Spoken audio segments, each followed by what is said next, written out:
Welcome everyone to the Ann Arbor District Library's new video series, A Taste of RPGs. We wanted to give people a look at the wide diversity of role-playing games that are available so they could find something or a few somethings that they'll enjoy playing. Appropriately enough, the first game up today is Ready, Set, Bake, in which all the players are contestants on a baking show. I'm joined today by Sherlanya, by Audrey, and by Marissa, and my name's Christopher. So, because I want to join in the fun as the host, I'm Zakuski Lanyap, and today we'll be baking pastries. So, contestant number one, would you tell us about yourself? Yes, my name is Kara Mel, go by Kara. I am a teenage baker with a North American heritage, and I'm known for my wacky bakes and my sullen demeanor. Great. Contestant number two. Hey, hello, how you doing today? My name is Ladybird Fox. I am an over-the-hill baker with South American heritage. I am known for my classic bakes. Because, you know, classic, that is the thing. You cannot go wrong with the classic bakes, and I am known for my talkative demeanor. Great. And contestant number three. Hi there, my name is Granny Gherkin. I am an elderly baker with a North American heritage, and I'm known for my artsy bakes and my chipper demeanor.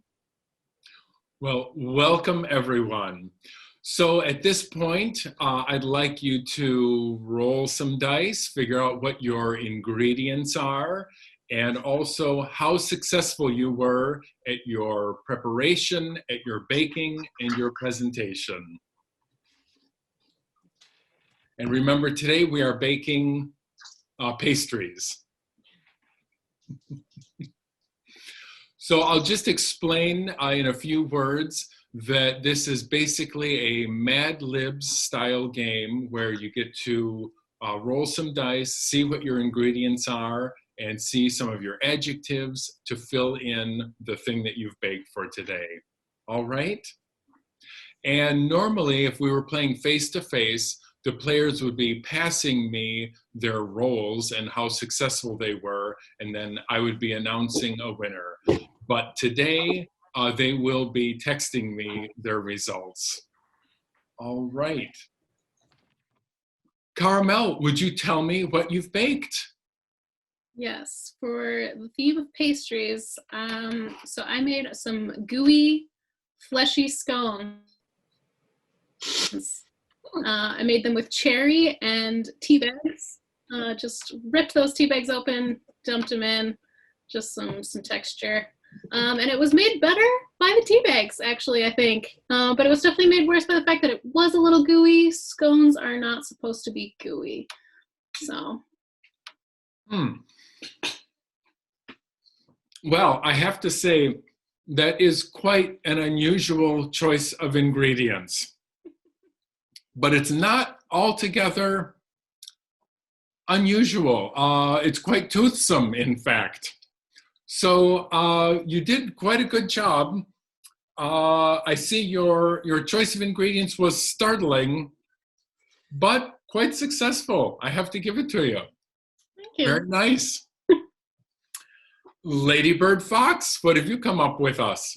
I cannot wait to tell you what I came up with today. You are going to love it. You are going to love my velvety fermented fiery hand pie. Okay, it's made with berries and cayenne.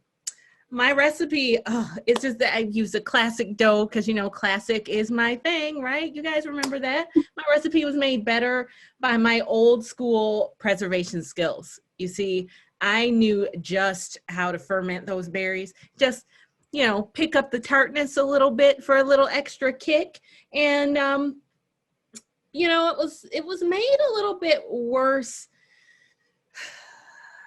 by the shape of the hand pies. I was running out of time at the end, and my hand pies got a little loose and sloppy at the ends. But the flavor, I think you're gonna find delightful. It's a little bitter, isn't it? You know, I wasn't expecting you to say that. I mean, I just have a taste for the cayenne, so maybe I just didn't pick that up. Huh. It's unusual, I have to tell you. Your ingredients, while also unusual and bold, didn't quite deliver, I'm afraid. But we'll see what contestant 3 has for us. Maybe next time I'll get some juicier berries. That might be the key. Granny Gherkin, Well, what hi have there. you baked for us? So today I've baked for you a zesty, coarse Danish. I think it's going to be a real treat. And it's made with zucchini and gelatin. And I really think that the contrast in textures is just going to make it extra special for you. But I do think that perhaps the gelatin may have had some problems setting. So we'll see how that turns out. It's a bit glazy on top, isn't it? I was afraid that might be the case, but it's hard to test it before it's set, so I wasn't sure how it was going to turn out. And that is some unusual piping on the side, isn't it? Well, I like to keep things interesting, visually speaking, so I think it is really just an excellent addition to this beautiful Danish. Well, thank you all very much for your contributions today. I would like to say that Caramel, you had a very bold selection of ingredients. I never would have expected tea from tea bags. So your preparation was the best of the 3. As far as the baking, Granny Gherkin, you have done a very good job baking, and I found that the crust was just baked to perfection. Just coarse enough. Just what you're shooting for with Danish is, I know. That's right. Finally, I have to award a point for the presentation to Caramel. You scored very well, and it was a delicious and very lovely presentation. Thank you. Yeah. Now, we can all vote for, what are we calling it? Right, so now we can all vote for Baker's Choice, who we would like to give a special point to. And the Baker's Choice Award goes to Lady Bird Fox. Congratulations. So normally there would be 2 more rounds, and you would be able to assign that the points that you've won to your characteristics to have higher rolls each time. But that's essentially the game. It's 3 quick rounds, and you're filling in some adjectives and some ingredients in Mad Lib style. So I'd like to open this up now. I'll take my apron off and ask what everyone thought of the game. I thought it was super fun.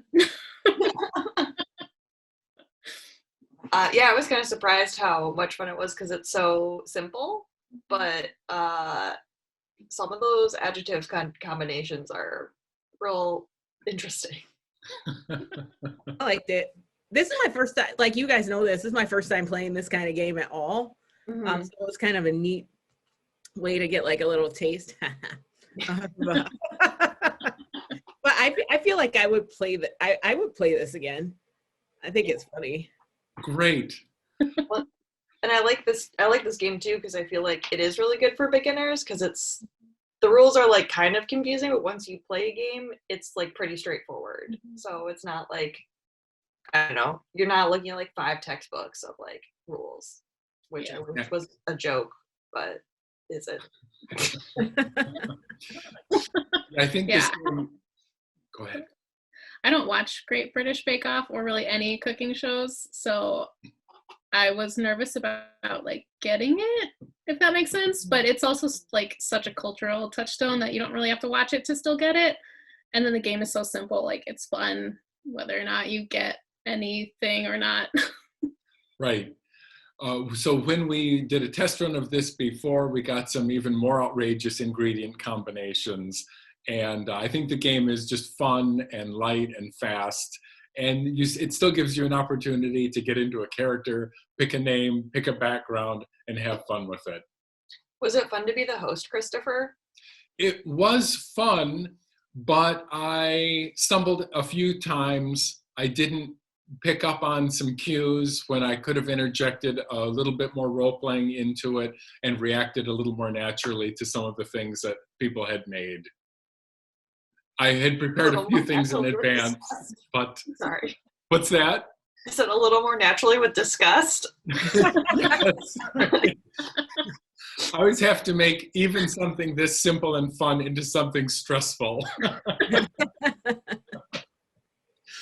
So thank you all very, very much for playing, and we're excited about what's coming up next, which I think will be Fiasco.